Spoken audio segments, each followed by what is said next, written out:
We have with us today Peter King, the founding president of the Centre for Peace and Conflict Studies in Sydney, Australia.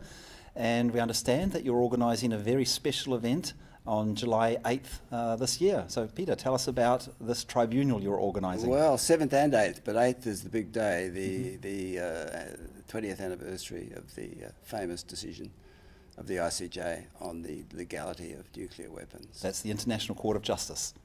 Right, and we are going to revisit the discussions there, but what we're going to do is indict the 9 nuclear powers for illegality, irrationality and immorality. It's a triple prosecution we're mounting, and ethics and common sense will come into it as much as the law. That's of nuclear weapons? Of nuclear weapons, and nuclear weapons use in particular. Okay. And the decision by the court 20 years ago, how does that play into this People's Tribunal in Australia? Well, they pulled back from saying that weapons were illegal, although they went far to saying that there was no possible, it was hard to conceive of legal use for them, a use that would be counted as legal.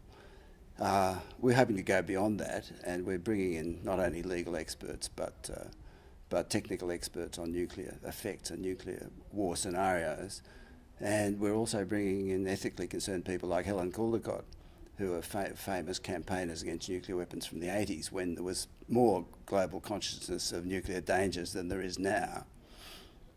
So the tribunal will be based on the new evidence of the risks of nuclear war and the catastrophic impact of any use of nuclear weapons, but you're hoping to get some judgment from the tribunal. We've got a tribunal including an expert on the environmental impacts, illegal environmental impacts of war, as our chief judge, and we've got someone, I think it's you, as our chief prosecutor, and we're very happy to have you and other New Zealanders, as well as an international team, Australians, New Zealanders and others, coming, either as witnesses or as judicial people or prosecution people. So this is not an official court, it's a people's court. So what sort of impact do you think a judgment from a people's court will have on this issue of nuclear disarmament and the threat of nuclear war? Well, we're hoping it'll be a big one, because we're hoping it'll be more uninhibited than these inquiries often are, where the focus is almost entirely legal. So we are hoping for a big impact, and we've got people coming, not only Helen Caldicott, but the great expert on nuclear winter, Alan Robock. We're hoping these people will give us an impact, which so far I think this kind of tribunal is never quite had.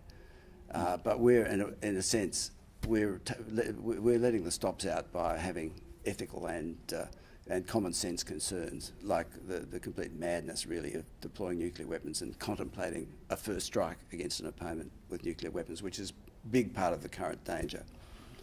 And this will be the first of a series of events called Chain Reaction, nuclear disarmament events around the world. Exactly, and we're very proud actually that the launch of the Chain Reaction will take place on the 8th, on the second day of our tribunal, and thanks very much to you and the groups you're associated with for making that possible, Alan. Thank you, Peter.